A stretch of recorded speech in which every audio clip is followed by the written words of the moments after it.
corriendo. Colonia Centro, La Paz, Baja California Sur. Somos la radio de Sud California. Sí, fue el tuyo.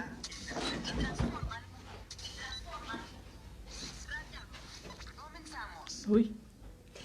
Hola, ¿cómo están? Bienvenidos a una emisión más de este programa que se llama Radiálogos. Estamos muy contentos y felices de estar una vez más en este martes de programa que se produce gracias al apoyo del Instituto Estatal de Radio y Televisión en Baja California Sur y por supuesto con la idea detrás, o el trabajo detrás del Colegio de Licenciados de Ciencias de la Comunicación, también en Baja California Sur. Los saludamos a través de esta señal de radio y también a través de Facebook, que nos están siguiendo. Muchísimas gracias por unirse a nosotros a través de cualquiera de estos dos medios, en redes sociales o en radio. Hoy vamos a platicar acerca de periodismo y tecnología. Y para eso, bueno, pues como siempre, damos la bienvenida también a los micrófonos a Valeria Vélez, Ileana Peralta y Héctor Romero.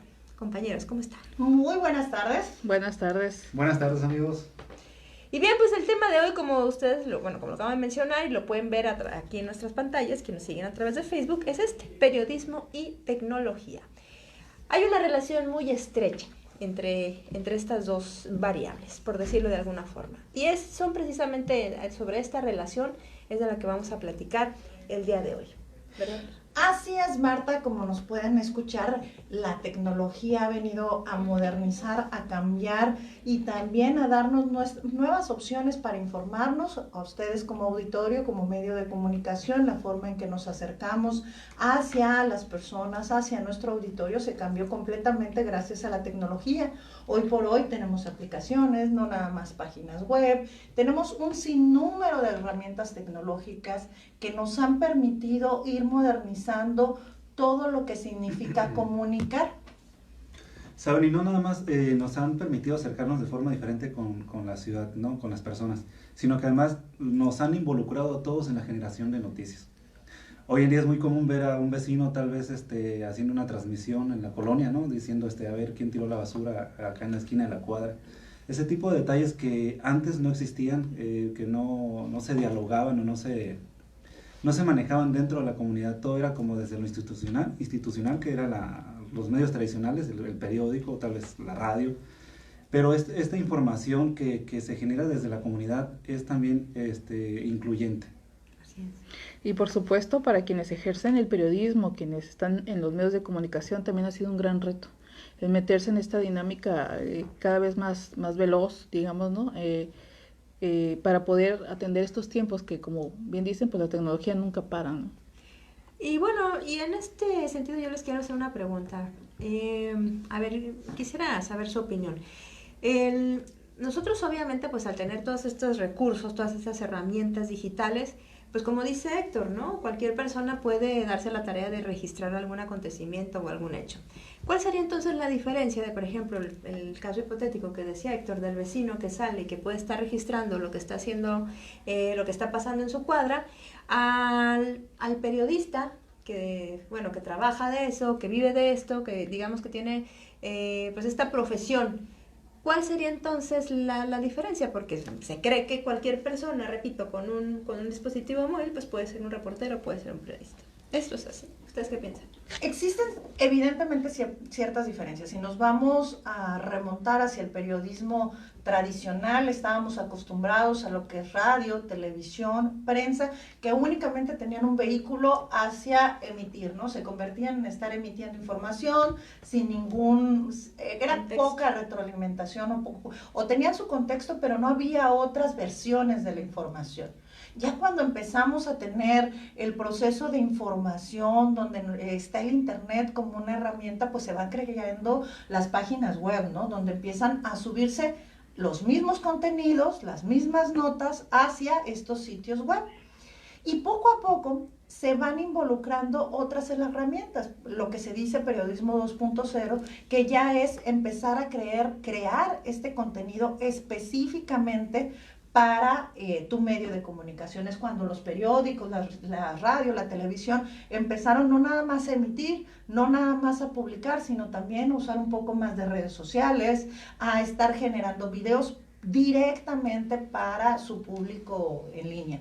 Y ya este nuevo periodismo que implica la parte que comentaba Héctor, ¿no? La retroalimentación, y ahí va la diferencia. El vecino va a publicar el video. El trabajo del periodista es darle contexto a esa información o a esos hechos. Finalmente no ha cambiado, hay que dar el qué, cómo, cuándo, dónde, por qué, para qué, y todas estas preguntas que son lo que le dan contexto a una información, no nada más tener una fuente de información. A lo mejor el vecino estaba reportando que existía falta de luz en su colonia, pero vas a tener que tener la otra fuente de información, el por qué no hay luz en esa colonia, ¿no? Entonces, toda esta parte de labor periodística implica investigación, implica formación, implica conocer el contexto que no lo tiene a lo mejor el vecino, ¿no? Y en ese sentido, ¿no pasará también que estamos ya como que muy acostumbrados a la inmediatez, a lo rápido, a lo fugaz, que se llega a perder profundidad dentro de la información? De hecho, sí pasa, ¿no? Y yo escuchaba a Pepe Cárdenas decir, y a continuación, porque lo primero es lo último. Entonces, ¿qué es lo último? Pues lo que acaba de pasar. Entonces, la rapidez con la que suceden los hechos y el darles alcance es el gran reto. Y se lleva a cabo ahora con la tecnología. Antes era más complicado, ¿no? Pero la tecnología viene a solucionar una parte de esto, la inmediatez. Y la accesibilidad también, ¿no? Así es, mira, yo observo dos puntos aquí, y parte de lo que decía, de lo que están comentando. En la formación y en el ideal, el periodista tiene como la responsabilidad de profundizar, de tocar los temas, pues ahora sí que en el contexto general, como comentaba Valerie. Pero no nada más eso, sino darle un sentido al uso de la información. O sea, informas porque explicas por qué se presenta tal fenómeno, informas porque indicas cuál puede ser la solución. Entonces, creo que esta viene siendo la diferencia básica entre el ciudadano que solamente denuncia que hay basura en la esquina y entre el reportero que se supone tiene una formación en el ideal ética mucho más profunda, ¿no? Que además esto también de pronto se puede tambalear cuando estamos hablando de información inmediata. ¿Por qué? Porque estás publicando, ahora en día pues nos topamos con esta cuestión, ¿no? De que publicamos y decimos todo lo que está sucediendo, y de pronto no abordamos la profundidad de los temas, y eso hace que eso, ese es el punto, ¿no? El reto al que se tiene que llegar. Abordas la información con la inmediatez, pero tienes que darle un sentido a esa información. Sí, pasará entonces que quizás tenemos muchísima información pero poca profundidad, ¿no? Porque a lo mejor sí estamos enterados de todo lo que pasa, pero no las causas. Claro. Y eso yo creo que es esencial para que una población pueda desarrollar un sentido más crítico, ¿no? Más analítico, ¿será? Ahí entramos en un intríngulis, porque cito el ejemplo de los reporteros que investigaron el caso famoso de la Casa Blanca. Y cuando te metes mucho a los datos, a dar cifras, a dar todo esto, es demasiada información para el que está leyendo o escuchando la nota. Entonces hay que encontrar un punto medio, o sea, no ser tan general, ni tan vasto y explícito con tantas cifras y demás, y encontrar ese punto medio para que quien está leyendo o viendo la nota, el material multimedia, lo que sea, pueda comprender bien el contenido que queremos expresar. O a lo mejor también, también entender que hay ciertas notas o ciertos hechos que corresponde tratarlos desde distintos géneros, ¿no? Periodísticos, ¿no? Porque a lo mejor en el caso, como tú mencionas, ¿no? El de la Casa Blanca, bueno, puede tener varias vertientes o varios objetivos informativos, ¿no? Primero, pues obviamente quizás ¿cómo decirte? El de llenarte de tantos datos es bueno, es porque es quizás un periodismo como de profundidad, claro, de una investigación y amerita, ¿no? Pero pues si lo que quieres es como tú dices, algo que sea pues entendible de una manera más concreta, más digerida, accesible, más digerible, pues entonces yo creo que pues ahí sí habría que, ¿no? Que buscar, como dice el periodismo 2, ¿qué? Sería el 3.0, 3.0. ¿verdad? Yo creo que aquí esta situación es fundamental. El nuevo periodismo o los retos que tiene el periodismo es buscar el quién y cómo va a generar o va a procesar la información. Una misma noticia, por ejemplo, sigamos con este caso de la Casa Blanca, había un documento de investigación amplio, con anexos, con documentos, con bases de datos, que quien estaba interesado en profundizar podía, pero a la vez, a la par, se generaron infografías, video, clips, y se situaron en distintos... Hasta memes, ¿no? Hasta memes que se situaron en diferentes plataformas. Uno fue lo que se fue en la página web, otro fue lo que se difundió a través de los medios, otro a través de YouTube, otro a través de Facebook, otro tipo de contenido hacia Instagram, hacia Twitter, pero yo creo que en esta nueva reto tecnológico tendría que ser un elemento considerar qué información va a dar, cómo la voy a dar y a quién la voy a dirigir. Por tanto, eso me va a permitir seleccionar a través de qué medio lo hago. Una misma información. Volvamos al caso, hasta el de la falta de luz, pues bueno, a lo mejor si lo quisiéramos hacer como una manera como mucho más robusta, pues pudiéramos buscar los elementos de cuántas luminarias hay en la ciudad, cuántas les hace falta luz, ¿no? Y esto ya sería para un usuario que guste de los datos robustos, con los datos. Quien a lo mejor únicamente está interesado en cuándo se le resuelve su problemática, pues estaría manejado de otra manera, a lo mejor con una entrevista, con un clip, pero en esta diversidad de formas sí hay un implícito, un reto, ¿no? El saber distinguir qué información tengo en mis manos, cómo la voy a manejar, cómo la voy a procesar y también cómo se las voy a entregar, porque cada usuario tiene sus formas, ¿no? ¿Somos en México una audiencia responsable o una audiencia crítica en cuanto a lo que consumimos de periodismo digital o tecnológico? Bueno, desde mi punto de vista, yo te diría que no. Si bien hay personas que buscan información y tratan de confirmar fuentes o de irse a medios que son reconocidos como pues viables, ¿no? Para tú decir, a ver, lo que me están comentando puede que sea verdad, ¿no? Pero lo cierto es que también este fenómeno de las herramientas nuevas que llegan con las tecnologías, las redes sociales, pues de pronto hace que se difunda mucha información que no es real y que no nos detenemos a veces a consultar, ¿no? Por ejemplo, se robaron una niña en tal escuela y en una hora o dos, no sé, 200, 300 padres de familia ya lo están compartiendo. Entonces no es un consumo y ni es niña, responsable. ni es en la ciudad, ni es el contexto, ni nada. Así es, y a veces nada tiene que ver, ¿no? Entonces, aquí también recae un punto, reforzando lo que comentaba Valeria. Si bien tienes estas herramientas con distintas audiencias con las que tú tienes que comunicar cierta información, necesitas la base, y la base que es que sea verdadera y que tenga fundamentos. Entonces, partiendo de ahí, pues yo creo que también hace falta, pues no sé, educarnos un poco más en el consumo de información. Así es.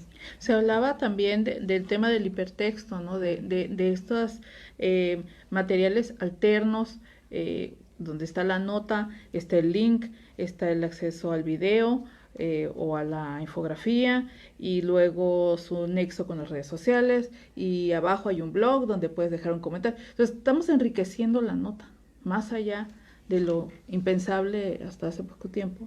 Entonces, estamos viviendo un momento inédito de los medios de comunicación.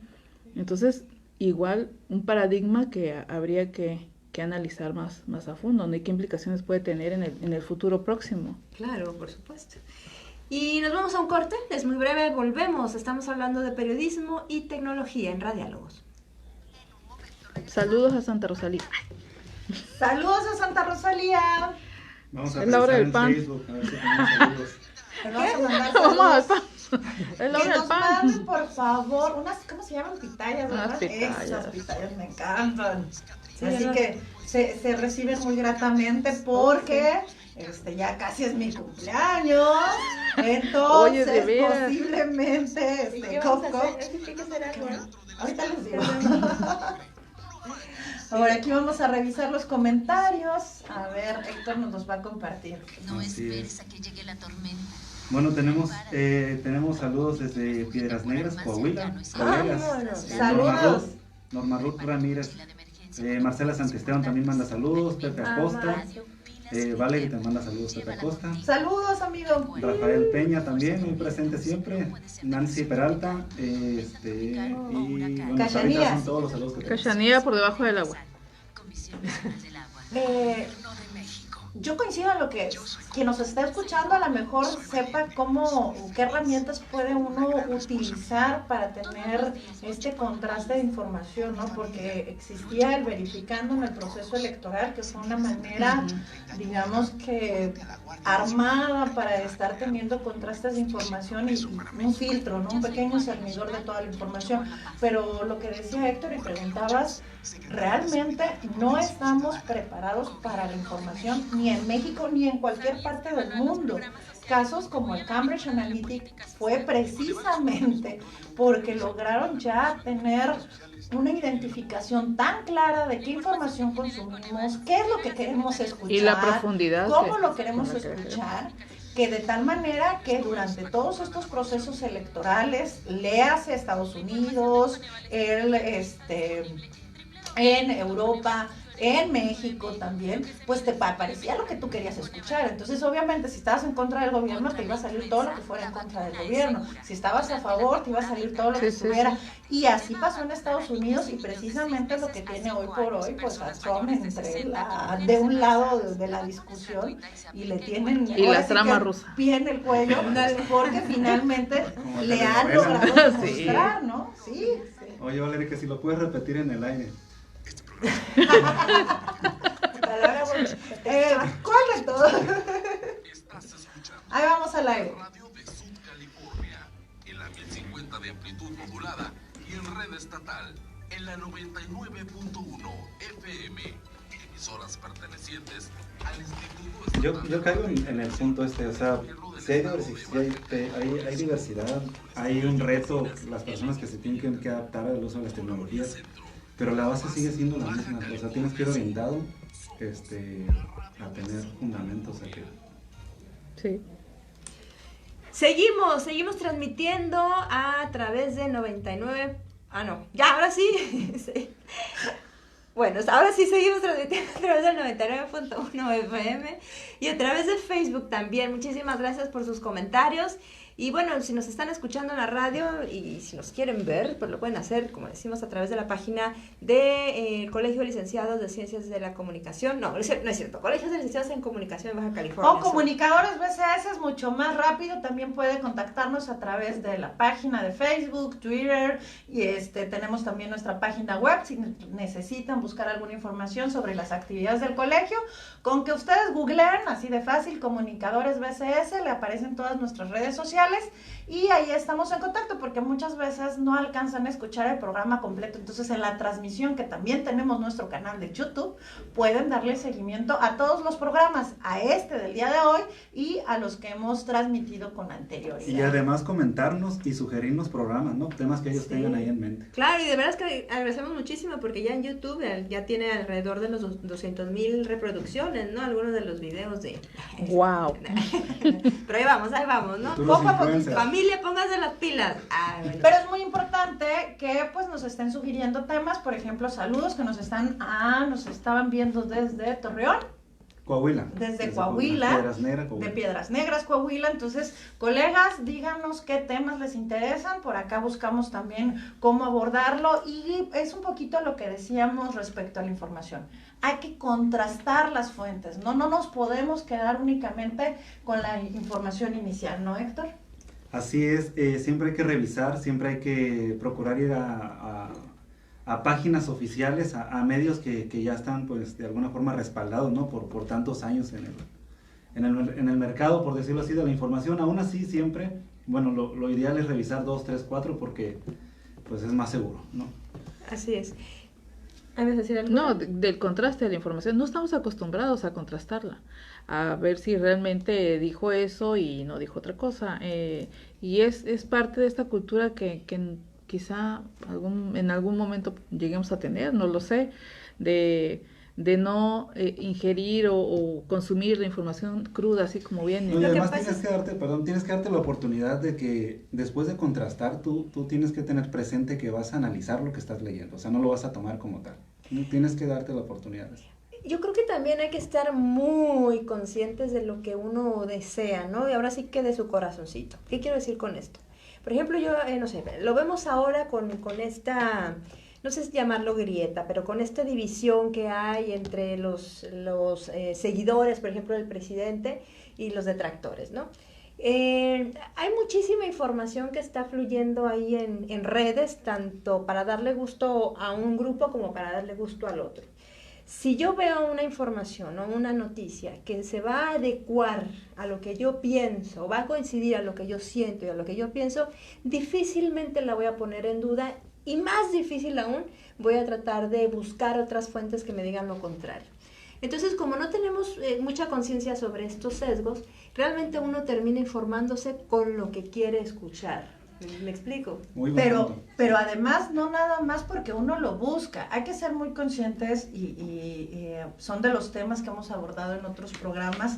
Por ejemplo, el caso de Cambridge Analytica fue precisamente quien no conozca esta situación, googleele un poquito sobre la información que se estuvo proporcionando, digamos que a gusto. ¿Qué pasa? Ya hay sistemas de software súper avanzados que analizan qué es lo que queremos escuchar. Por tanto, nos envía únicamente lo que a nosotros nos complace. Es decir, si nos gustan los huevos fritos, nos va a enviar puras recetas que tengan que ver con huevos fritos. Pero si a mí me gustan los productos veganos, me va a enviar información vegano, porque va generando, digamos que un comportamiento en red. Un perfil en red, efectivamente, y de ese perfil te va a ir suministrando información. Por eso, cuando nos empieza a llegar información, a veces no llevamos a cabo la acción de contrarrestar, no nos importa, ya recibimos esta información que me da gusto con las recetas que a mí me gustan, y ya no llevamos a cabo el buscar a lo mejor en otras páginas donde ofrecen otro tipo de recetas, y ahí a lo mejor como usuarios pudiéramos tener un panorama más amplio de lo que está sucediendo. Si realmente queremos estar informados, Sí, ¿no? realmente. Porque pues es como luchar un poquito contra esta inercia natural, con esta tendencia natural de uno siempre tener sentirse seguro con lo que piensas y con lo que sientes. Entonces, si yo me siento segura pensando, por ejemplo, que el presidente se equivoca siempre o que el presidente nunca se equivoca, pues obviamente que a la información que le voy a dar prioridad va a ser a la que me haga sentir más segura. Entonces, el romper este impulso o esta tendencia natural requiere de conciencia y de despertar esta ruta que algunos investigadores llaman pues, la ruta 1, que es la ruta de análisis o la ruta del razonamiento. Así es, nos deja. Y en la medida en que uno está pues más preparado, que tienes más pues más preparación, más educación, y más criterio, tienes más posibilidades de romper esta tendencia natural y poder estar mejor informado. Desafortunadamente las audiencias o las masas y demás pues no es lo que predomina. ¿Creen ustedes entonces, y tomando esto en cuenta, que somos consumidores con viejos hábitos enfrentados a una cantidad mucho mayor, obviamente, pues de información y con nuevos desafíos, pero trayendo esos, ¿no? No sé si me explico. Yo creo que más bien, más que un viejo hábito, es un reencuentro con la manera en la que te encuentras con la información. Sí, igual en el pasado a lo mejor pasaba igual, ¿no? Tú leías un periódico y te ibas por el periódico que era el que cubría tus no cuestionabas nada, y no cuestionabas mucho. Entonces, más que un viejo hábito, es una reeducación, porque te encuentras con una amplia gama de medios de información y de tipo de información y la forma en la que te da con información, que podríamos decir que te da la apertura o te da oportunidad a encontrarte de una nueva forma con el consumo de información, ¿no? ¿Cómo se podría entonces educar a las nuevas audiencias para estas nuevas tecnologías? De entrada hay otro lenguaje. El periódico de hace 2 décadas manejaba la información de una manera y los medios digitales la manejan de otra. Sigue siendo la misma información, es el retratar las realidades y llevarlas, ¿no?, a texto, a video, lo que sea, pero se maneja de otra manera. Me parece a mí que en ese sentido las nuevas generaciones tienen ya de entrada esa información de esa manera. Los que somos pues ya más oldies, sí podemos hacer ese contraste, ¿no?, de observarla, que la información viene mostrada más sencilla, a lo mejor, más visual, más resumida, más digerida. Pero sí es todo un proceso individual para poder procesar la información. Pero mira, los jóvenes de pronto caen también en enfocarse en un tipo de información, ¿no? Si tú sigues a cierto partido, si tú estás de acuerdo con la comida vegana, como comentaba mi compañera Valeria. Y de pronto la tecnología que es tan inteligente, pues como comentábamos, no te da la información que tú quieres y eso puede de pronto encapsularte independientemente de que seas joven o que seas grande. Entonces aquí lo importante es pues atacar ese punto que comentas, Ileana, lo de que es un proceso individual. Y bueno, a mí se me hace muy interesante la pregunta, ¿cómo educar? Yo creo que ahí la responsabilidad cae en los periodistas y que cae también tal vez un poco en la escuela, ¿no? Yo creo que ya podríamos empezar a darle esta oportunidad a la escuela de decirle, a ver chicos, sales a la calle, infórmate un poquito más sobre lo que está pasando porque puedes tener un criterio errado, ¿no?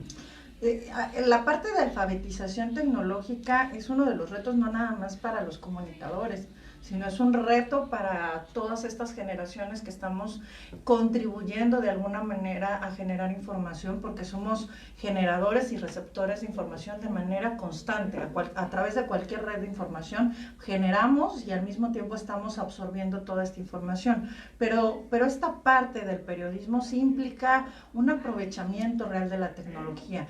Lo decíamos en un principio del programa, tenemos nuevas herramientas, ¿cómo vamos a utilizarlas?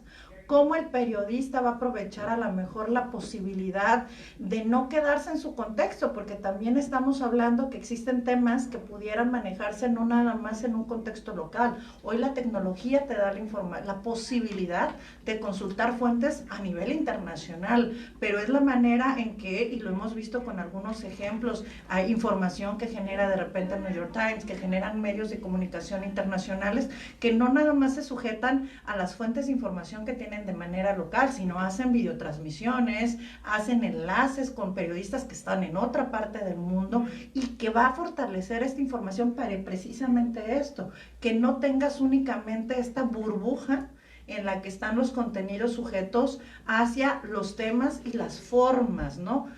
El periodismo está en un reto sumamente importante para aprovechar la tecnología. Y no caer en la infocalipsis.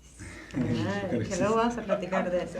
¿Qué término? Que es un término que un investigador ha tomado precisamente con la idea de que va a llegar el momento en que la gente ya nada más se va a informar con lo que quiere informarse y no con lo que realmente está pasando alrededor. Entonces, lejos de poder estar comunicado o entendiendo qué pasa, únicamente te retrotrae exactamente, nada más a tu pequeño entorno inmediato. Podríamos ¿no? aplicar esa palabra. Exactamente, ¿no? Se aplica así, ¿no? Ya no recuerdo el nombre de este investigador, un sociólogo, que creo que el que hace poco lo empezó ahí, ya se puso de moda, pero bueno, en fin. Agendado eso será para la tema de otra canasta. Nos está diciendo adiós Sergio Viles, quien está en los controles, porque se nos ha acabado el tiempo.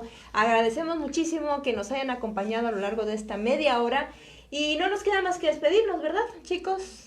Muchas gracias. Así es, muchas gracias. Comentarios finales ya inmediatamente porque ya no están corriendo. Sí, mira, pues yo estoy de acuerdo con lo que comentaba Valerie. El aprovechamiento es el gran reto, pero no olvidemos que detrás hay una responsabilidad social y hay que estar conscientes de ello. Perfecto.